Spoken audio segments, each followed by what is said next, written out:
Hi hello ನಮಸ್ಕಾರ friends, Savitri YouTube ಚಾನಲ್ಗೆ ಸ್ವಾಗತ ಸುಸ್ವಾಗತ.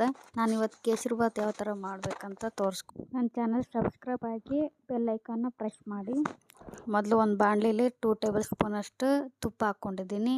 ಒಂದು 4-5 ಗೋಡಂಬಿನ ಕರ್ಕೊಳ್ತಾ ಇದ್ದೀನಿ. ಅದರಲ್ಲಿ ನಂತರ ಬಾದಾಮಿ ಹಾಕ್ಕೊಳ್ತಾ ಇದ್ದೀನಿ. ಬಾದಾಮಿ ಮತ್ತು ದ್ರಾಕ್ಷಿ ಹಾಕ್ಕೊಂಡಿದ್ದೀನಿ.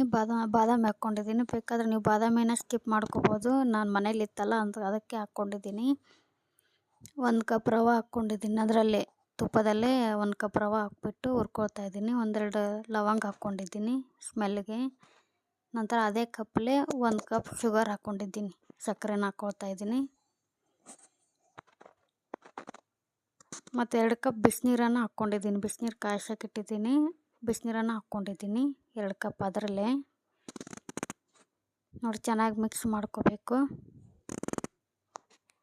ನಂತರ ನೀರಲ್ಲಿ ಹಾಕ್ಕೊಂಡಿರುವಂಥ ಕೇಸರಿನ ಹಾಕ್ಕೊಳ್ತಾ ಇದ್ದೀನಿ. ಸ್ವಲ್ಪ ನೀರಲ್ಲೇ ಹಾಕ್ಕೊಂಡು ಮಿಕ್ಸ್ ಮಾಡ್ಕೊಂಡಿದ್ದೆ, ಅದನ್ನು ಮಿಕ್ಸ್ ಮಾಡ್ಕೊತಾ ಇದ್ದೀನಿ ನೋಡಿ.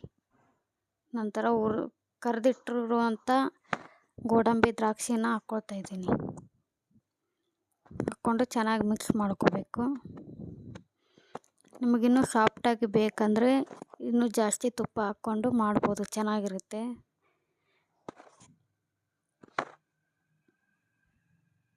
ನಾನಂತರೂ ಮನೇಲಿ ಇದೇ ಥರ ಮಾಡ್ಕೊಳ್ಳೋದು ನಾವು. ನೀವು ಯಾವ ಥರ ಮಾಡ್ತೀರಾ ಕಮೆಂಟ್ ಮಾಡಿ.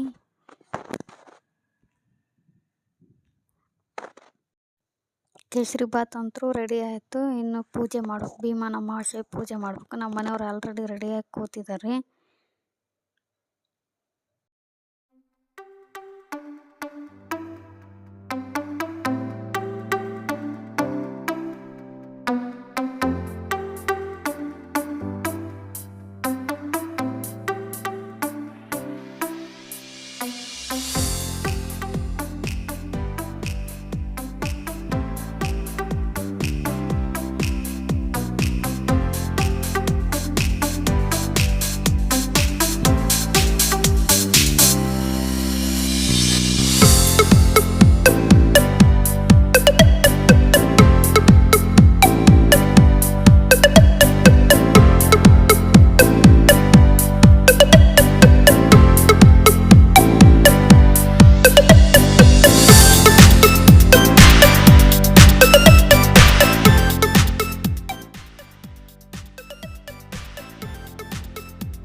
ನಾನು ಮಾಡಿರುವಂಥ ಕೇಸರಿಬಾತ್ ಮತ್ತು ಭೀಮನ ಅಮಾವಾಸ್ಯೆ ಪೂಜೆ ನಿಮಗೆ ಇಷ್ಟ ಆದರೆ ಲೈಕ್ ಮಾಡಿ, ಶೇರ್ ಮಾಡಿ, ಕಮೆಂಟ್ ಮಾಡಿ, ಸಬ್ಸ್ಕ್ರೈಬ್ ಮಾಡಿ. Thank you.